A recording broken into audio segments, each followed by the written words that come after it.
Welcome. Thanks for pressing play on this episode.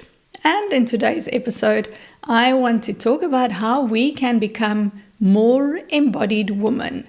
How can we live our lives and navigate the choices that we have to make every day in a way that is true to who we are and that allows us to show up in the fullest expression of our own truth, our own desires, and from an open heart. So that is quite a mouthful. And to me, embodiment is the way in which we get there. So today's episode is going to be a bit of an introduction to feminine embodiment. Embodiment is a word that gets thrown around a lot. It's a word that most of us are familiar with, but embodiment can also be used in different contexts. In the context that I'm taking you through today, I think it will be helpful if we create a definition of what I mean when I speak about embodiment. And embodiment to me means that we inhabit all of who we are. So that means that we are in touch with the full spectrum of our being, the full spectrum of our emotions and our feelings.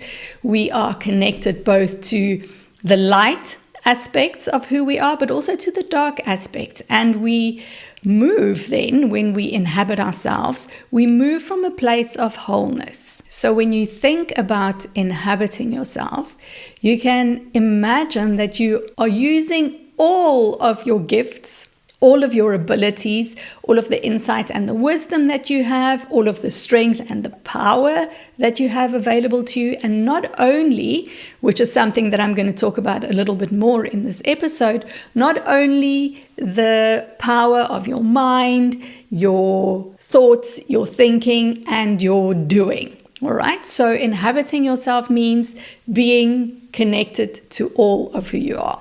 And even with me explaining it in this way, it still sounds a little bit intangible, right? So what does this actually look like? I'd like to share with you now some ways in which being embodied shows up.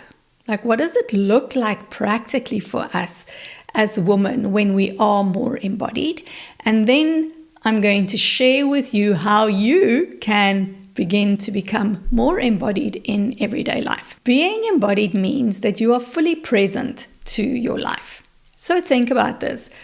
How easy is it for you, or how difficult, when you come home from work? It's been a stressful day, you have a lot going on. How easy is it for you to actually shut down, right? And to relax and to not shut down, shut off, to shut off from work and relax and have a good evening and be present to your life? Or do you find yourself being irritable when your kids are too noisy? Let's say you're making dinner, for example, and everybody's talking to you and you just feel that you don't have any capacity to listen to anyone, and even worse, they're interrupting your thoughts. You're trying to think about stuff and they are just interrupting your thoughts.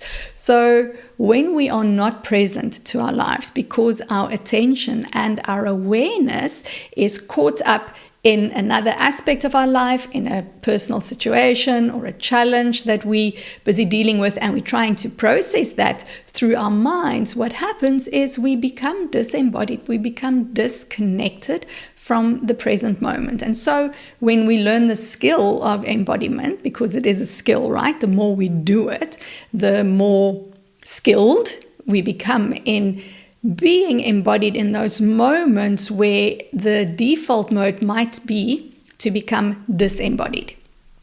So when you are present to what is happening in your life right now, it also opens you up to experiencing more joy and more pleasure, right? We have to be inside our bodies to be able to experience pleasure. Think about when you have a beautiful meal that someone has prepared for you, and the way in which the plate is laid out is exquisite, and that's all beautiful, so you can really take that in and enjoy that through your senses. And then when you bite into that very first bite, if there's like an explosion on your tongue of different flavors and unusual combinations that is so, so delicious, as our senses become more awakened, as we get more into the present moment of what it is that we are feeling and what we are experiencing, it brings us present to our life.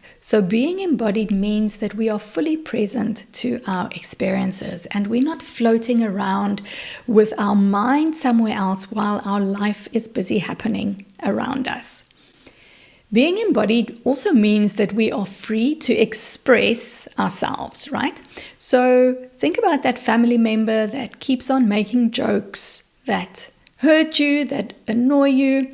And when we are truly embodied, because we are connected to all of who we are, because we are in right relationship with ourselves and we have access to all of our parts, we can hold all of who we are. It also has the effect that we don't need to protect ourselves from things like feeling rejected or things like avoiding to rock the boat. So once we are more embodied, we find our own voices. We can express ourselves and we can say we don't appreciate that and that they should stop. Where before you might have hesitated to do that because you didn't want to rock the boat and you didn't want to deal with any repercussions or fallouts. Feeling free to express yourself also means that you can clearly state what it is that you are available for. Let's say, for example, you have a friend or a partner that keeps on SMSing you late at night, and instead of waiting the whole night for this person to write to you and knowing that the message is going to come through and being upset because you can't sleep because you're waiting for this message to come through and it's annoying and you just wish they would stop, instead of being in this state where life is happening to you, when we feel solidly in who we are as a result of being more embodied, we can also start holding our own boundaries. We can start saying what we are not available for, like please do not contact me so late at night. And I think what's important here is to mention, of course, we can all learn to say no. We can all learn to say, please don't do that, or please do more of that, or this is what I want, this is what I don't want. But it has so much to do with the energy that's behind it. And if you are coming from an energy of defending yourself or an energy of being afraid to either rock the boat or that people will judge you, your communication, the power with which you show up for yourself in your own life, and the things that you are able to do as a result of that is so much less effective than when you embody the energy and you stand fully in the energy of your own sovereignty and express from that place. And this is what embodiment helps you with. Embodiment also helps you to listen to your intuition. How often might it have happened to you? I know this has happened way too many times for me in my past, where you felt a strong gut reaction or a strong knowing or a strong impulse for something or against something, and you didn't listen to yourself. You overrode your own instincts. You dismissed yourself. You said, I'm being silly, I'm overreacting, don't take it so personally. So we talk ourselves down from actually listening to our own intuition. And when we are embodied, because we are more in contact with our internal feelings and sensations, our inner world, our internal felt sense, the subtle voice of our intuition gets louder. So we can hear it more clearly.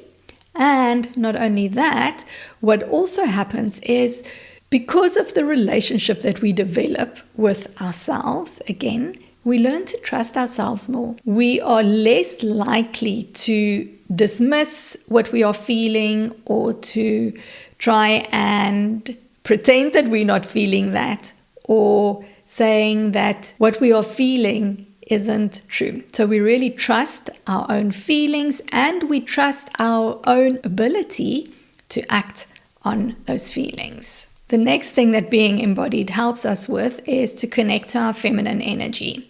So everybody, every person, regardless of gender, has access to both masculine energy and feminine energy. These are the two energy currents that are alive in our bodies. And we are mostly skilled in using our masculine energy to get things done. Our masculine energy is a very go-like, action-taking kind of energy. And so when we are more embodied, we begin to connect deeper and bring online this feminine energy aspect of us. It's the feeling, the flowing, the intuitive, the magnetic currents of aliveness that we have always available to us, but that we are not skilled in using, all right? Because we default to using our masculine energy to get things done. We're very good at being productive. And think about any kind of desire or goal that you might have. We use a lot of action, planning, forward moving in creating those goals and making those goals come to life. But we only use half of the power that's available to us when we rely mostly on our masculine to get things done.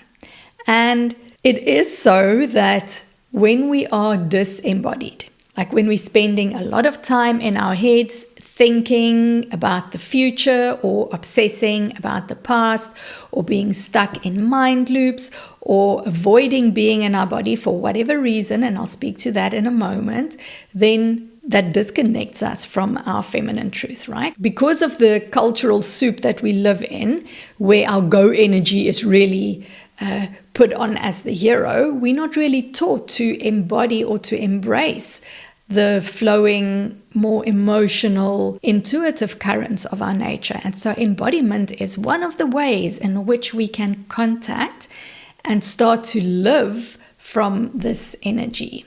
The final thing that being embodied looks like on my list that I want to share with you today is that being embodied helps us to feel safe to be ourselves. Our nervous systems plays such a central role in the way in which we navigate the world.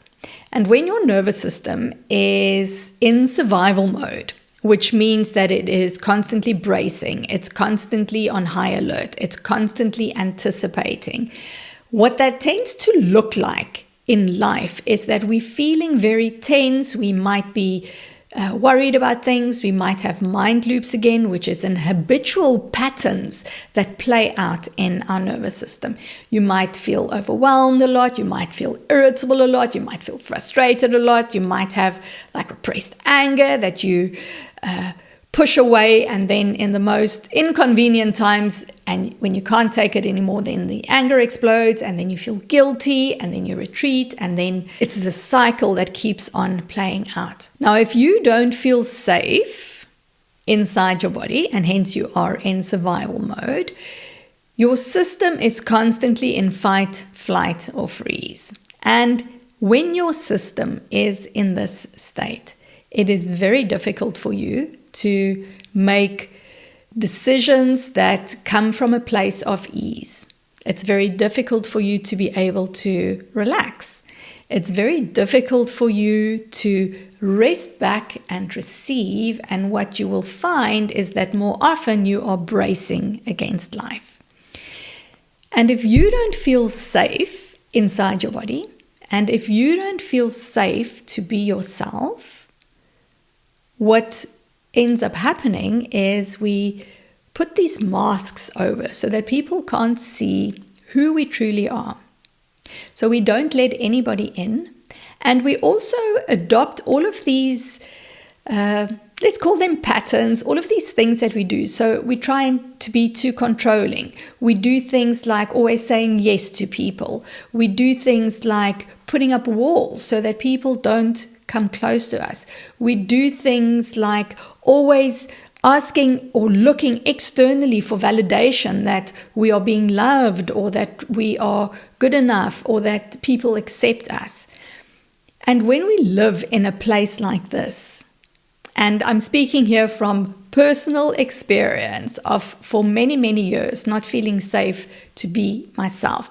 When we live in a place like this, how is it possible for you to go on and create a life and a career and relationships where you are fully expressed and fully showing up as yourself and fully using all of the power and the love and the ability that you have to self-actualize and to live your life in a way where you feel most fulfilled?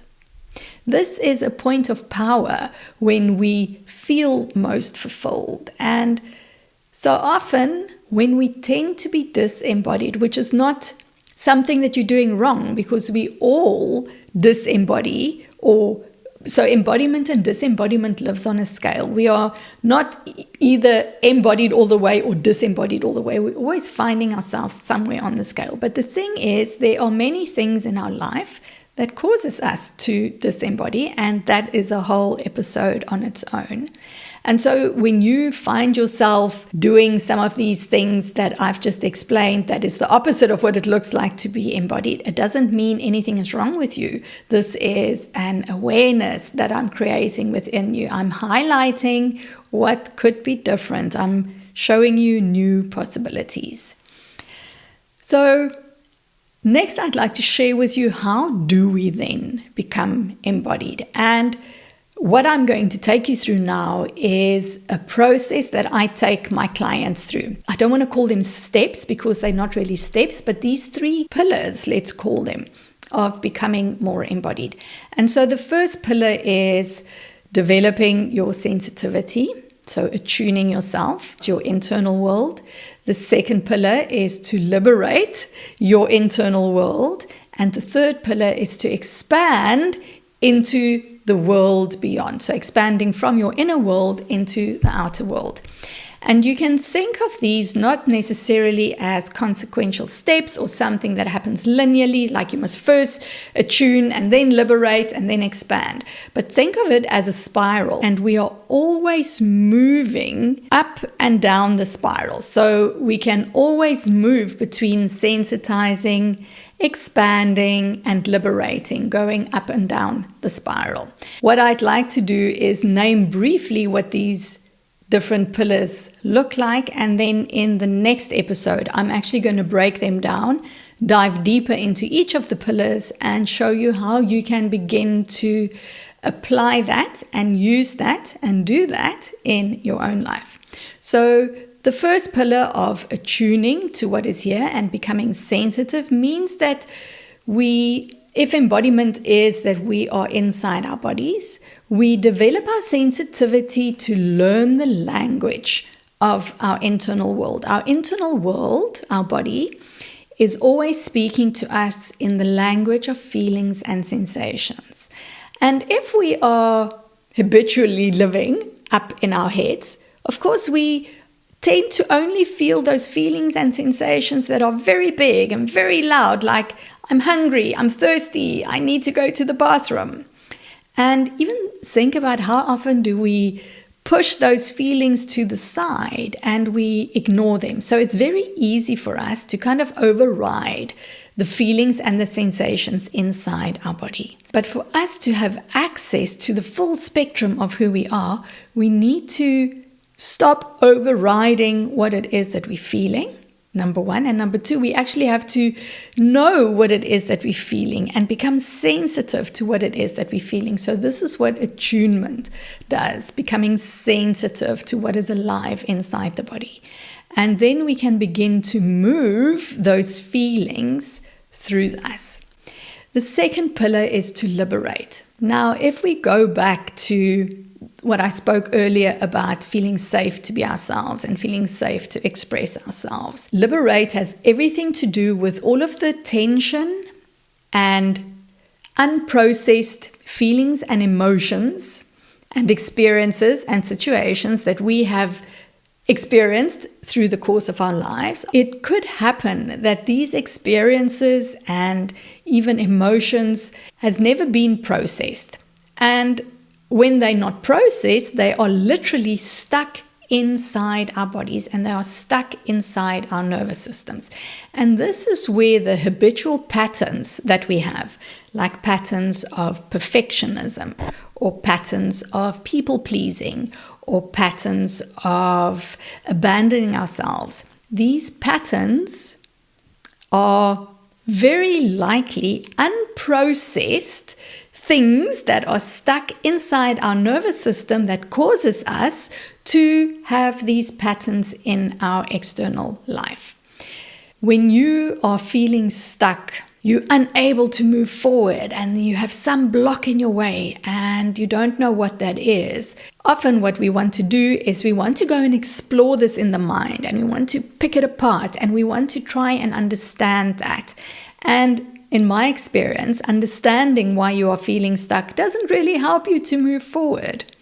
What I know to be true for me and for my clients is when we dive into the wisdom of the body and we work with the natural ability of the body to heal itself, we release and liberate the stuckness that is there so that you can come into flow, so that your actions can bring you into motion instead of you feeling stuck and frustrated and always playing out these same patterns.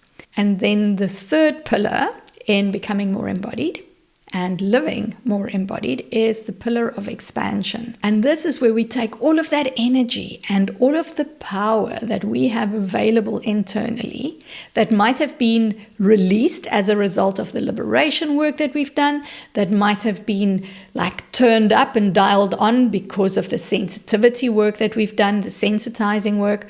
We take that and now we can express this into the world. Now we can step fully into our purpose and into our power and into our potential. We are constantly manifesting. We use our subconscious mind, which informs our actions, our typical belief, our mind loops, our perspective of the world. All of these things play a role in the types of things that we manifest.